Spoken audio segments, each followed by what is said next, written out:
Ézéchiel, chapitre 45. Lorsque vous partagerez le pays en héritage par le sort, vous prélèverez comme une sainte offrande pour l'Éternel une portion du pays, longue de 25 000 cânes et large de 10 000. Elle sera sainte dans toute son étendue. De cette portion vous prendrez pour le sanctuaire 500 cânes sur 500 en carré, et 50 coudées pour un espace libre tout autour. Sur cette étendue de 25 000 cânes en longueur et 10 000 en largeur, tu mesureras un emplacement pour le sanctuaire, pour le lieu très saint. C'est la portion sainte du pays. Elle appartiendra aux sacrificateurs qui font le service du sanctuaire, qui s'approchent de l'Éternel pour le servir. C'est là que seront leurs maisons, et ce sera un sanctuaire pour le sanctuaire. 25 000 cânes en longueur et 10 000 en largeur formeront la propriété des Lévites, serviteurs de la maison, avec 20 chambres. Comme propriété de la ville, vous destinerez 5 000 cânes en largeur et 25 000 en longueur, parallèlement à la portion sainte prélevée. Ce sera pour toute la maison d'Israël. Pour le prince, vous réserverez un espace aux deux côtés de la portion sainte et de la propriété de la ville, le long de la portion sainte et le long de la propriété de la ville, du côté de l'Occident vers l'Occident et du côté de l'Orient vers l'Orient, sur une longueur parallèle à l'une des parts, depuis la limite de l'Occident jusqu'à la limite de l'Orient. Ce sera sa terre, sa propriété en Israël. Et mes princes n'opprimeront plus mon peuple, mais ils laisseront le pays à la maison d'Israël, selon ses tribus. Ainsi parle le Seigneur, l'Éternel. Assez, princes d'Israël. Cessez la violence et les rapines, pratiquez la droiture et la justice, délivrez mon peuple de vos exactions, dit le Seigneur, l'Éternel.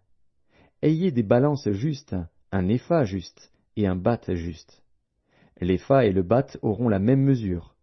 Le bath contiendra la 10e partie d'un homère, et l'épha la 10e partie d'un homère.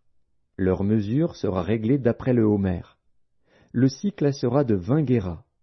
La mine aura chez vous 20 cycles, 25 cycles, 15 cycles. Voici l'offrande que vous prélèverez. La 6e partie d'un épha sur un homère de froment, et la 6e partie d'un épha sur un homère d'orge. Ce que vous devrez pour l'huile, pour un bath d'huile, sera la 10e partie d'un bath sur un corps, qui est égal à un homère de 10 baths, car 10 baths font un homère. Une brebis sur un troupeau de 200 dans les gras pâturages d'Israël sera donnée pour l'offrande, l'holocauste et le sacrifice d'action de grâce, afin de servir de victime expiatoire, dit le Seigneur, l'Éternel. Tout le peuple du pays devra prélever cette offrande pour le prince d'Israël. Le prince sera chargé des holocaustes, des offrandes et des libations, aux fêtes, aux nouvelles lunes, aux sabbats, à toutes les solennités de la maison d'Israël.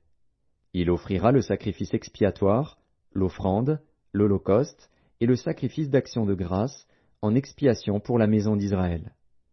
Ainsi parle le Seigneur, l'Éternel. Le premier jour du premier mois, tu prendras un jeune taureau sans défaut, et tu feras l'expiation du sanctuaire.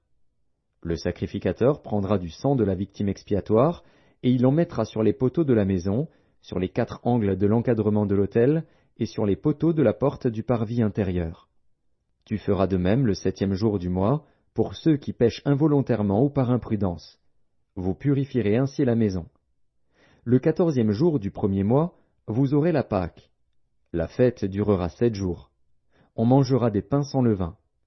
Le prince offrira ce jour-là, pour lui et pour tout le peuple du pays, un taureau en sacrifice d'expiation. Pendant les 7 jours de la fête, il offrira en holocauste à l'Éternel 7 taureaux et 7 béliers sans défaut, chacun des 7 jours, et un bouc en sacrifice d'expiation, chaque jour. Il y joindra l'offrande d'un épha pour chaque taureau et d'un épha pour chaque bélier, avec un hin d'huile par épha. Le 15e jour du 7e mois, à la fête, il offrira pendant 7 jours les mêmes sacrifices d'expiation, les mêmes holocaustes, et la même offrande avec l'huile.